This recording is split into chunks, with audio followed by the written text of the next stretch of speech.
আসসালামু আলাইকুম। রোজ কিচেনে আপনাদের সকলকে স্বাগত আরেকটি নতুন রেসিপি দেখার জন্য। আজকে আমার রেসিপি হচ্ছে দুর্দান্ত স্বাদের রুই মাছ রান্নার রেসিপি।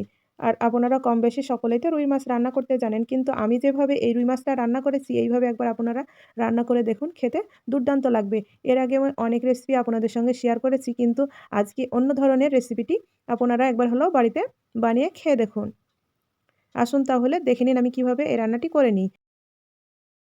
আমি এখানটায় প্রথমে মসলা তৈরি করে নিচ্ছি। আমি কিছুটা কাজু বাদাম আর চিনাবাদাম নিয়েছি, হাফ চা চামচ কালো জিরা, হাফ চা চামচ জিরা, হাফ চা চামচ মৌহরি আর আমি কাঁচা ধনিয়া নিয়েছি। আপনাদের হাতের কাছে যদি কাঁচা ধনিয়া না থাকে তাহলে আপনারা শুকনো ধনিয়াও বেটে নিতে পারেন। একটি মিক্সিং জারে আমি সব উপকরণগুলো একসঙ্গে দিয়ে দিলাম। আর নিয়েছি একটি টমেটো কুচি করে, এক টুকরো আদা, একটি মিডিয়াম সাইজের পেঁয়াজ কুচি আর ৩ টে কাঁচা লঙ্কা দিয়েছি। আপনাদের ঝালটা প্রয়োজন মতো দিয়ে নিবেন। দিয়ে আমি মিক্সিং জারে সবগুলো দিয়ে দিলাম। দিয়ে অল্প একটু পানি দিয়ে আমি বেটে নিব। আশা করছি আমার এই রেসিপিটি আপনাদের খুবই ভালো লাগবে। আর ভালো লাগলে অবশ্যই একটি লাইক করে দিবেন। আর আমার চ্যানেলে নতুন বন্ধু হয়ে থাকলে চ্যানেলটিকে সাবস্ক্রাইব করবেন এবং পাশে থাকা বেল আইকনটি অন করে রাখবেন। যখনই নতুন ভিডিও দেব সবার আগে আপনাদের কাছে নোটিফিকেশনটা পৌঁছে যাবে। দেখেন আমার বাটা হয়ে গিয়েছে। দিয়ে আমি সাইডে রেখে দিলাম।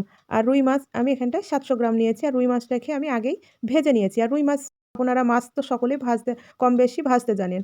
আমি মাছটাকে হলুদ, লবণ আর শুকনো লঙ্কা দিয়ে ভেজে নিয়েছি। দিয়ে সাইডে রেখে দিলাম। দিয়ে চুলাতে কড়াই বসিয়ে দিয়েছি। দিয়ে পরিমাণ মতো সরিষার তেল দিয়ে দিলাম। সরিষার তেলটা ভালো করে গরম করে নিয়ে তারপরে মশলা বাটাটা দিয়ে দিবেন।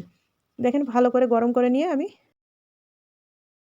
যে মশলাটা বেটে রেখেছিলাম ওটা দিয়ে দিলাম। দিয়ে একটু নাড়াচাড়া করে নিয়ে স্বাদ মতো লবণ, হলুদ, কাশ্মীরি লঙ্কা গুঁড়ো দিয়ে মশলাটাকে ভালো করে কষিয়ে নিব।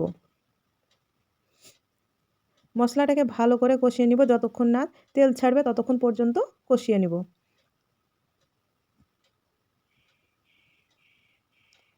আপনারা সকলেই তো রুই মাছ রান্না খেয়েছেন কিংবা রান্নাও করে দেখেছেন, কিন্তু যেভাবে এই রুই মাছটা রান্না করেছি এইভাবে বাড়িতে বানিয়ে দেখুন। আশা করছি আপনাদের খুবই ভালো লাগবে। দেখেন আমার মশলাটা কষানো হয়ে গিয়েছে। এই পর্যায়ে আমি মাছটাকে দিয়ে দিলাম। দিয়ে আমি উষ্ণ গরম ঝোলটা দিয়ে দিলাম। আপনাদের প্রয়োজন মতো আপনারা ঝোলটা দিয়ে নিবেন। দিয়ে মাছগুলোকে এইভাবে হালকা হাতে নেড়ে দিচ্ছি। আর এই পর্যায়ে চুলার আঁচটাকে আমি হাই করে দিয়েছি। মাছগুলো ফুটে আসলে চুলার আঁচটাকে আবার মিডিয়াম করে দেব।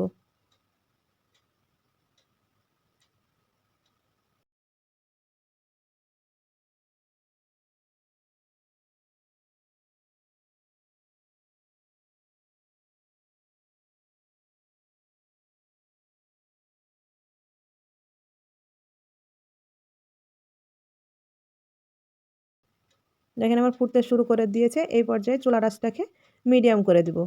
দেখেন চুলার আঁচটাকে মিডিয়াম করে দিয়েছি। দিয়ে ৫ মিনিট ঢাকা দিয়ে দেব। ৫ মিনিট পর ঢাকাটা সরিয়ে একবার মাঝে নাড়াচাড়া করে নিয়ে আবারও ঢাকা দিয়ে দিয়েছিলাম। দিয়ে চুলার আঁচটাকে আমি বন্ধ করে দিয়েছি। আর মাশাআল্লাহ দেখেন কতটা সুন্দর হয়েছে আর কতটা লোভনীয় হয়েছে। ঘরে থাকা সাধারণ মশলা দিয়ে এই অসাধারণ স্বাদের এই রান্নাটি একবার বাড়িতে বানিয়ে খেয়ে দেখুন, খেতে দুর্দান্ত লাগবে। আজ এই পর্যন্ত, আবারও কোনো নতুন রেসিপি নিয়ে আসবো। ভালো থাকবেন, সুস্থ থাকবেন। আর কি রেসিপি দেখতে চান অবশ্যই কমেন্ট করে বলবেন।